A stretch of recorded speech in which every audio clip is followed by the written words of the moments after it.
అందరికీ నమస్కారం. ఈరోజు మనం దేవుని బొమ్మ అనే ఒక చాలా అందమైన ఆధ్యాత్మిక కథ గురించి మాట్లాడుకుందాం. ఈ కథలో పైన చూస్తే ఒక వినోదం కనిపిస్తుంది, కాని లోతుగా వెళ్తే ఎంతో గొప్ప అర్థం దాగి ఉంది. సరే, ఇంక అస్సలు ఆలస్యం చేయకుండా నేరుగా కథలోకి వెళ్ళిపోదామా? ఈ ప్రశ్న మనలో చాలామందికి తెలిసే ఉంటుంది కదా. మనిండ్లలో చిన్నపిల్లలుంటారు. వాళ్ళు అసాధ్యమైనవి ఏవైనా కావాలని మారం చేసినప్పుడు మనం వాళ్ళని ఎలాగోలా బుజ్జగిస్తాం. కాని ఇక్కడొక చిన్న ట్విస్ట్. ఆ మారం చేసే పసిబిడ్డే సాక్షాత్తు భగవంతుడైతే అప్పుడు కథ ఎలా మలుపు తీసుకుంటుందో అదే మనమిప్పుడు చూడబోతున్నాం. సరే, మన కథ ఎక్కడ మొదలవుతుందంటే ఒక అందమైన శరత్కాలపు రాత్రి. ఆ రోజు వ్రజంలో ఒక పండగ వాతావరణం ఉందన్నమాట. అందరూ భగవంతుడికి పాయసం వండుకుని చాలా ఆనందంగా ఉన్నారు. అలాంటి సమయంలో మన కథానాయకుడు అంటే చిన్నారి కృష్ణుడు తన తల్లి యశోదమ్మతో ఉన్నాడు. ఆకాశంలో పొన్నమి చంద్రుడు ఎంత ప్రకాశవంతంగా వెలుగుతున్నాడో దాన్ని చూసి ఆ చిన్నారి కృష్ణుడికి ఒక కుతూహలం కలిగింది. చాలా సహజం కదా. వెంటనే యశోదమ్మ ఒళ్ళో కూర్చుని ఆకాశం వైపు వేలు చూపిస్తూ చాలా అమాయకంగా అడిగాడు, అమ్మా, అదేంటి అని. కొడుకడిగిన అమాయకపు ప్రశ్నకు యశోదమ్మ చాలా ప్రేమగా సమాధానం చెప్పింది. అది చంద్రుడు నాయనా, దేవుడు ఆడుకునే బొమ్మ అంది. చూశారా, ఈ సమాధానంలో ఆమె వాడిన ఆ ఒక్క పదం బొమ్మ. ఈ ఒక్క పదమే ఈ కథ మొత్తాన్ని ఒక మలుపు తిప్పబోతోంది. ఇక బొమ్మ అనే మాట వినగానే ఏ పిల్లాడికైనా ఎలా ఉంటుంది మనందరికీ తెలుసు.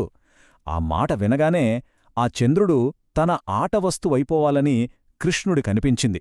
అంతే, వెంటనే నాకు ఆ బొమ్మ కావాలి అంటూ మారం మొదలుపెట్టేశాడు. ఇక్కడ్నుంచే కథలో అస్సలైన డ్రామా, అస్సలైన సంఘర్షణ మొదలవుతుంది. ఆలోచించండి, ఒకవైపు ఏడుస్తున్న తన బిడ్డను ఆపాలనుకునే తల్లి ప్రేమ, మరోవైపు ఆ బిడ్డ కోరుకున్నది ఇవ్వలేని ఒక నిస్సహాయ పరిస్థితి. ఇది నిజంగా ఒక తల్లికి చాలా పెద్ద సందిగ్ధత. యశోదమ్మ పాపం తన దగ్గర ఉన్న రకరకాల బొమ్మలన్నీ, అంటే ఈ లోకంలో దొరికే బొమ్మలన్నీ ఇచ్చి చూసింది. కాని కృష్ణుడి దృష్టి మాత్రం ఎక్కడుంది? ఆకాశంలో ఉన్న ఆ చంద్రుడి మీదే ఉంది. వేరే ఏదీ తనని ఆకర్షించలేకపోయింది. ఇంకా కృష్ణుణ్ణి ఎలాగైనా సరే బుజ్జగించాలని యశోదమ్మ చాలా ప్రేమగా చెప్పింది. కృష్ణా, అది మనది కాదు నాన్నా, ఆ బొమ్మ దేవుడిది, మనం దాన్ని తీసుకోలేము అని నచ్చజెప్పడానికి చూసింది. కాని పాపం ఆమెకప్పుడు తెలీదు తను ఎవరితో మాట్లాడుతుందో. యశోదమ్మ తన కొడుకుని ఒక మామూలు పిల్లాడిలాగే చూసింది. కాని ఆ చిన్నారి రూపంలో ఉన్నది సాక్షాత్తు సర్వశక్తిమంతుడైన భగవంతుడు. ఇక్కడ్నించే కథ ఒక అద్భుతమైన, మనని ఆశ్చర్యపరిచే మలుపు తీసుకోబోతోంది. ఒక్కసారి ఆలోచించండి. ఏ తల్లైతే ఈ బొమ్మ దేవుడిది అని చెప్తోందో ఆ తల్లిఒడిలో ఉన్న ఆ పసిబిడ్డే ఆ దేవుడైతే పరిస్థితి ఎలా ఉంటుంది? ఈ ప్రశ్నే కథలో రాబోయే అసలైన ఘట్టానికి మనని సిద్ధం చేస్తోంది. ఇదే ఈ కథలోనే అత్యంత కీలకమైన పవర్ఫుల్ మూమెంట్. యశోదమ్మ మాటలకు బాలకృష్ణుడు చాలా సూటిగా ఇలా అడిగాడు, దేవుడి బొమ్మైతే నాకెందుకివ్వవు? ఏంటి, నేను దేవుడికన్నా తక్కువనుకుంటున్నావా?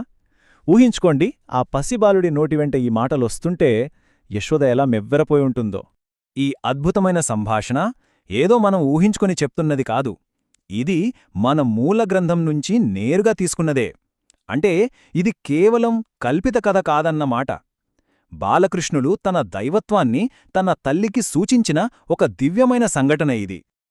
ఇక తన కొడుకు నోటివెంట ఆ మాటలు వినగానే యశోదమ్మకు భయం వేసింది. ఒక తల్లిగా తన బిడ్డ దేవుణ్ణి అవమానించేలా మాట్లాడుతున్నాడేమో అని కంగారుపడింది. అందుకే, ఓ కృష్ణా, అలా మాట్లాడొద్దు, నువ్వు దేవుణ్ణి అవమానించినట్టవుతుంది అని వేడుకుంది. చూశారా, ఆమె ఇంకా తన కొడుకులోని దైవత్వాన్ని గ్రహించలేక ఒక మామూలు తల్లిలాగే ఎలా స్పందించిందో. సరే, ఇప్పుడు కథ క్లైమాక్స్కొచ్చింది. మరి ఈ సమస్య ఎలా పరిష్కారమైంది? అసలు ఈ మొత్తం సంఘటన వెనుక ఉన్న అసలు ఉద్దేశ్యం ఏంటి? అదేంటో ఇప్పుడు చూద్దాం. ఇంకేం చేయాలో తోచక యశోదమ్మ భగవంతుడినే శరణువేడింది. ఇక్కడొక తమాషా ఏంటంటే, ఏ భగవంతుడైతే చంద్రుడి కోసం మారం చేస్తున్నాడో అదే భగవంతుడు ఆమె ప్రార్థన విని ఆమె మనస్సులో ఒక చక్కటి ఉపాయాన్ని ప్రవేశపెట్టాడు. ఆ ఉపాయమేంటంటే, నువ్వు పెద్దయ్యాక నీకొక అందమైన భార్య వస్తుంది, నువ్వు రాజువి అవుతావు అనే కృష్ణుడికి ఆశ చూపించడం. అంతే.